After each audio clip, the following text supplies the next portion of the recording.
Today I am going to discuss about rational number.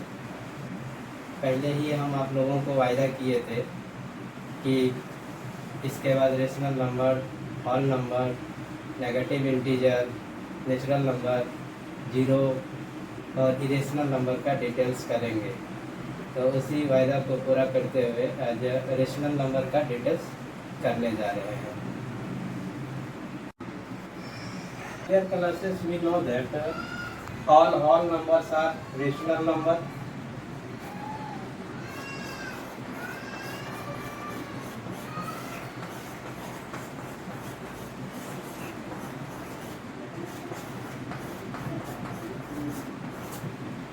And all negative integers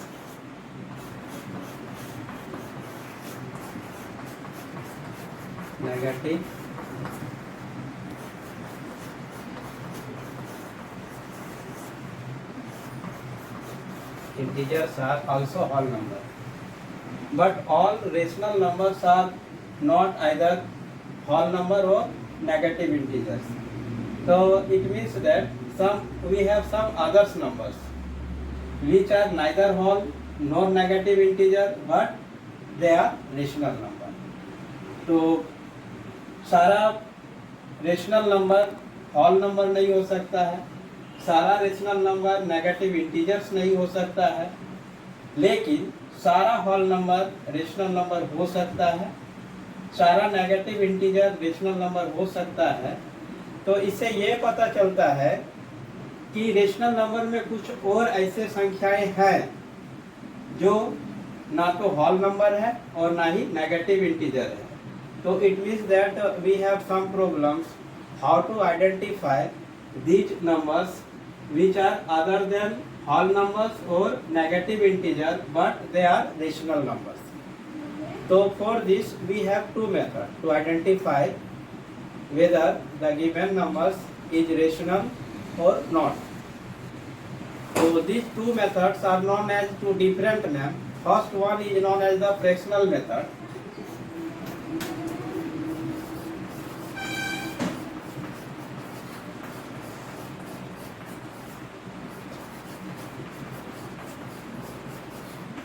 And the second one is known as the decimal method.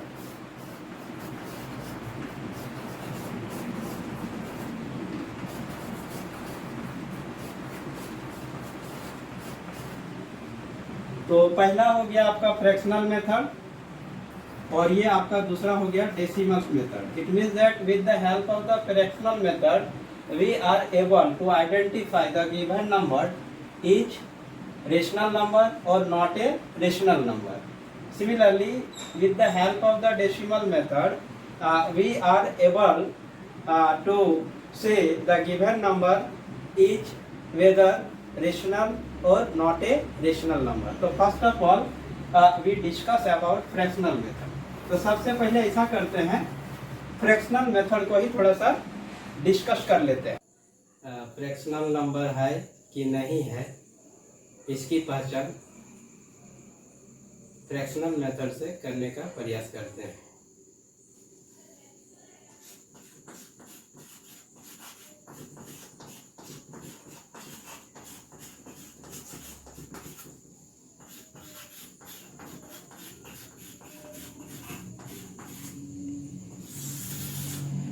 We use fractional method to identify a given number other than whole number or negative integer.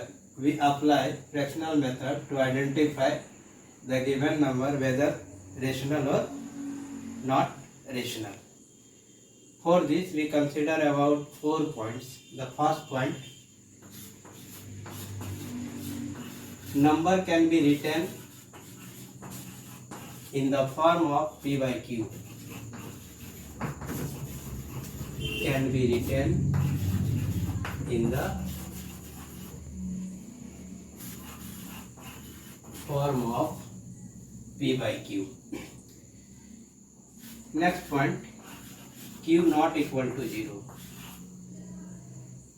Next point, p and q both should be integers.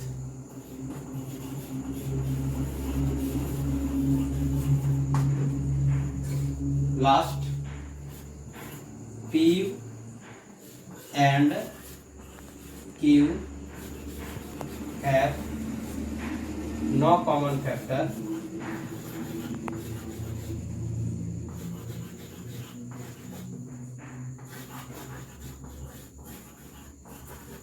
other than 1.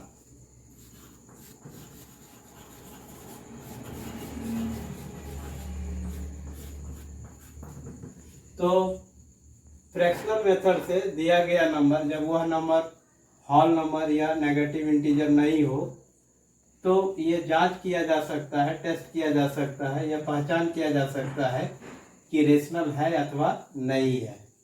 For this we take an example. इसके लिए हम लोग एक example ले लेते हैं 3/4। यहाँ देखते हैं कि 3/4 can be return in the form of P/Q। तो ये पहला टेस्ट को पास कर जाता है। Q not equal to 0, here instead of Q we have 4. It means that this number pass the second test. ये फ्रैक्शनल मेथड के सेकंड टेस्ट को भी पास कर जाता है। If we see 3 and 4 both are integer, तो 3 और 4 ये दोनों ही इंटीजर है, तो ये थर्ड टेस्ट को भी पास कर जाता है। P and Q have no common factor other than 1, तो 3/4 को फैक्टराइज करते हैं। 3 into 1, 4 का फैक्टराइजेशन 2 into 2 into 1। यदि हम लोग यहाँ देखते हैं तो यहाँ पर दोनों में कॉमन फैक्टर 1 है, इसके अलावा और कोई दूसरा कॉमन फैक्टर नहीं है। It means that 3 and 4 have no common factor other than 1. It means that it also pass the fourth point too. ये चौथे पॉइंट को भी पास कर गया। तो the given number is a rational number according to the fractional method. तो fractional method से हम लोगों ने देखा कि दिया गया संख्या जो होल नंबर अथवा नेगेटिव इंटीजर नहीं था, हमने आइडेंटिफाई कर लिया कि ये रेशनल नंबर है अथवा नहीं है। एक दूसरा एग्जांपल ले लेते हैं 3/0। तो this one return in the form of P/Q, ये पहले टेस्ट को पास कर जाता है। Q not equal to 0 but here Q equal to 0, तो ये सेकंड टेस्ट में फेल हो जाता है। तो ऐसा 3/4 is not a rational number. तो in this way we identify the number whether rational और not a rational with the help of the fractional method. तो फ्रैक्शनल मेथड के सहयोग से हम लोग ये पहचान कर लेते हैं कि दिया गया नंबर रेशनल है अथवा नहीं है। अगली कक्षा में ये प्रयास करेंगे कि दिया गया नंबर रेशनल है अथवा नहीं है, उसके लिए हम लोग डेसिमल मेथड का यूज करेंगे। In the next class we shall try to the given number whether rational और not a rational. For this we apply decimal method. Till then, thanks to all of you. If you have any problem, then write into the comment box. I shall try to pacify all of you. तो यदि आपका कोई दिक्कत हो तो आप अपने समस्या को, प्रश्नों को हमारे YouTube के कमेंट बॉक्स में लिखें। हम प्रयास करेंगे आपके प्रश्नों को हल करने का। आप एक once again I thanks to all of you. Thank you very much.